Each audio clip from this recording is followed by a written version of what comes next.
vidéo que je n'avais pas du tout prévu de tourner parce que pour moi c'était évident. Mais je me suis bien rendu compte que c'était pas le cas pour tout le monde. Alors cette vidéo m'a été demandée par une de mes abonnées sur Instagram. Et si vous ne me suivez pas encore sur Instagram, je vais vous mettre ça là. N'hésitez pas à aller me suivre. Du coup, je vais vous dire comment est-ce que j'ai fait pour perdre mes 28 kilos de grossesse.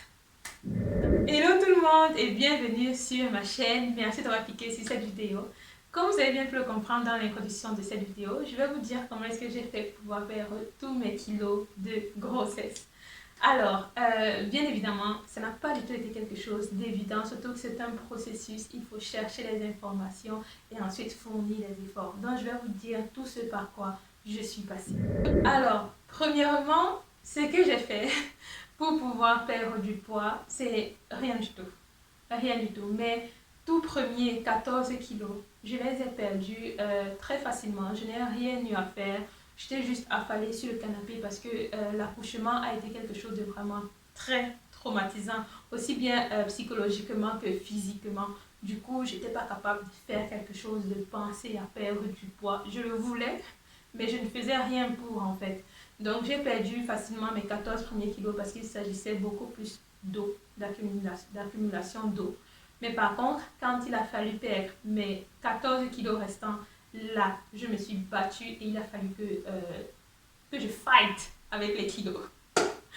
Alors, première des choses que j'ai fait, comme vous avez bien déjà pu le comprendre, c'est que j'ai laissé le temps à mon corps de reprendre des forces pour le soumettre encore à plus d'exercices. Donc, j'ai attendu 3 mois et après les 3 mois, j'ai directement commencé avec l'activité, avec une activité physique, sportive. Et ce que je faisais, c'est que je courais. Je courais 45 minutes et ça, je le faisais 3 à 4 fois par semaine. Je l'ai fait comme ça pendant un mois et demi. Et malheureusement, je n'ai pas eu de résultat. Je ne voyais pas du tout de différence.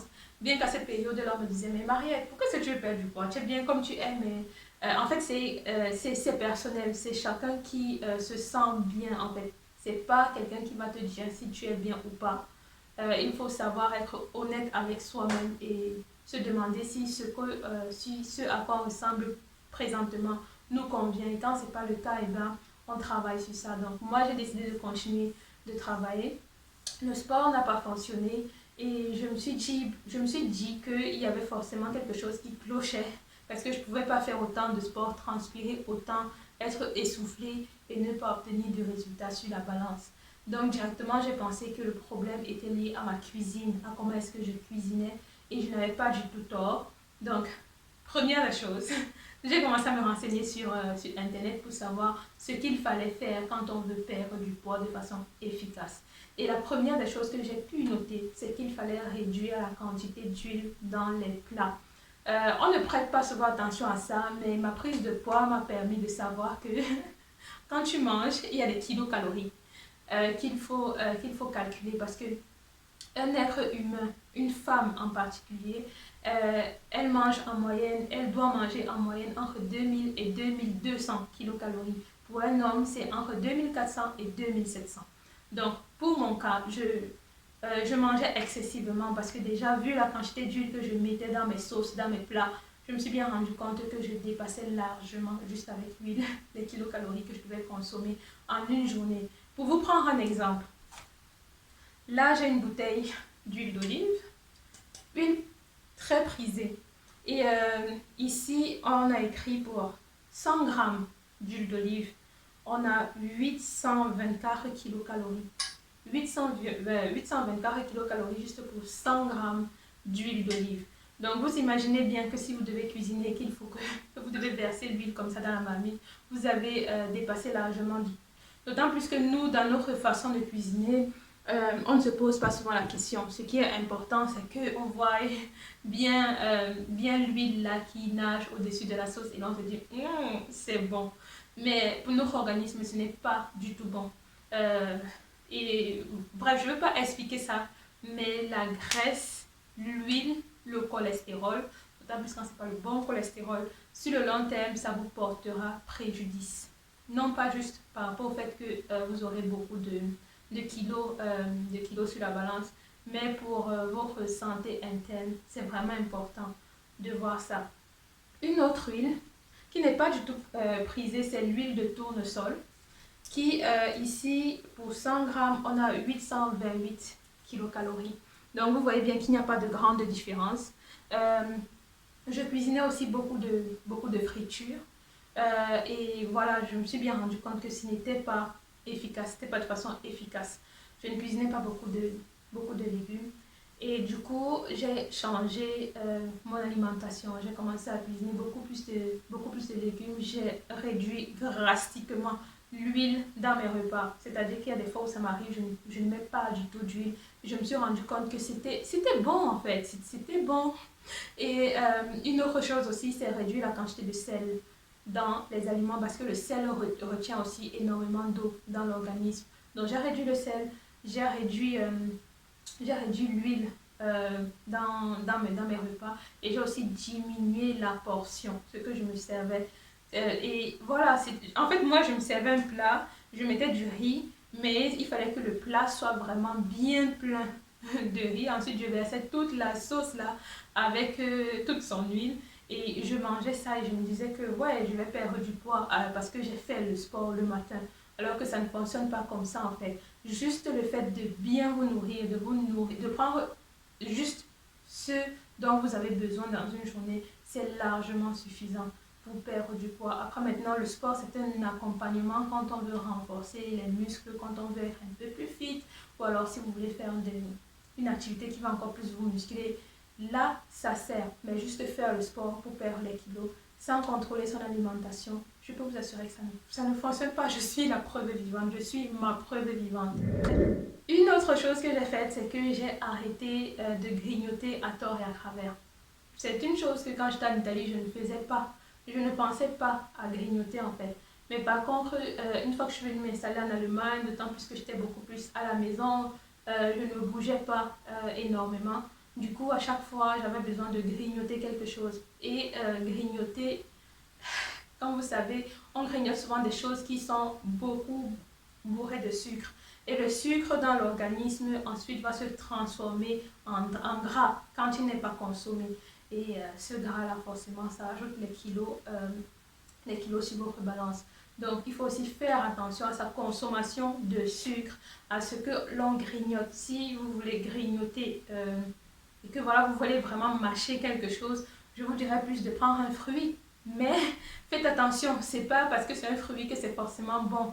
Quand vous prenez la banane et que vous prenez, je sais pas moi, 1-2 bananes, sachez que dans la banane, il y a énormément de sucre. Donc, au final aussi, ça fera le même boulot, même si c'est le sucre contenu dans les fruits, ça reste du sucre. Le sucre, c'est le sucre. Peu importe quel genre de sucre, même si c'est le sucre du miel, ça reste du sucre. Donc, il faut faire attention à ça. J'ai commencé aussi à beaucoup plus écouter mon organisme, à manger uniquement quand j'en ressentais le réel besoin.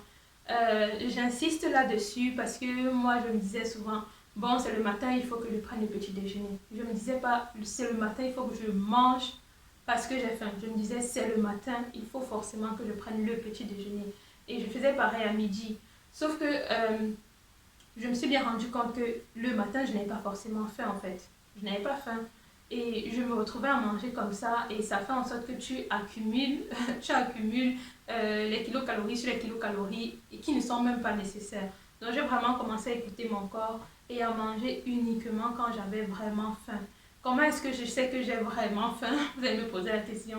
C'est quand je reste longtemps et que je sens que mes muscles commencent à trembler tout seuls.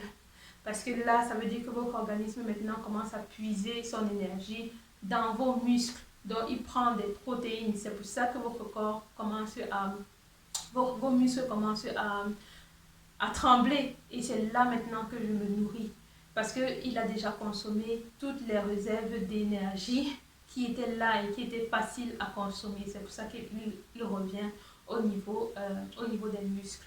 Donc, ça, c'est vraiment la base. Manger uniquement quand on ressent le besoin. Si par contre vous êtes dans la journée et vous dites que vous avez besoin d'avoir quelque chose dans la bouche, peut-être je prendrai plus l'exemple du matin. Si tu finis de faire ton sport et que de 8h à midi, tu ne veux pas manger, tu ne veux pas consommer des choses qui vont s'accumuler inutilement dans ton corps, je te conseille de boire de l'eau, de prendre un thé, de prendre du café. Toutes ces boissons-là sont sans calories. Et par contre, si vous rajoutez du sucre, comme je vous ai dit, peu importe le sucre, que ce soit le sucre d'agave, le sucre du miel, le sucre en poudre, ça reste du sucre. Voilà, ça va s'accumuler dans votre organisme. Du coup, vous prenez ces boissons-là sans sucre ajouté. Après, si vous voulez, vous mettez un peu de parfum avec du citron et tout ça. Ça va. Quand enfin j'ai su ce qu'il me fallait et que j'ai commencé à appliquer, surtout au niveau de ce que je mangeais, et que je voyais justement les résultats, j'ai décidé de reprendre avec le sport parce que j'étais devenue un peu plus démoralisée. Et quand j'ai vu les résultats, je me suis dit, ok, maintenant je vais associer le sport parce que j'aime bien faire du sport. Ce n'est pas forcément nécessaire quand on veut perdre du poids. Mais je pense toujours sur le long terme et je me dis que dans ma vieillesse, si je n'ai pas assez fait bouger mes muscles, fait travailler mes os, ils vont facilement se casser. C'est pour ça que du coup, ça me motive à faire du sport. Du coup, comme vous avez déjà pu le voir dans mon vlog, mon tout premier vlog que j'ai fait sur ma chaîne, le matin, je fais du sport. Je fais environ 3 à 4 séances la semaine de course. Je cours et je m'établis des objectifs. C'est-à-dire que vous pouvez commencer à vous dire que vous allez courir sur 3 km, ensuite vous dites que vous allez rajouter 2 km et ainsi de suite. Moi, c'est ce que j'ai fait et aujourd'hui, je me retrouve à courir 10 km d'affilée. Et ça représente environ 1 heure de course. Après, ça dépend bien sûr de votre vitesse, mais pour moi, c'est environ 1 heure de course.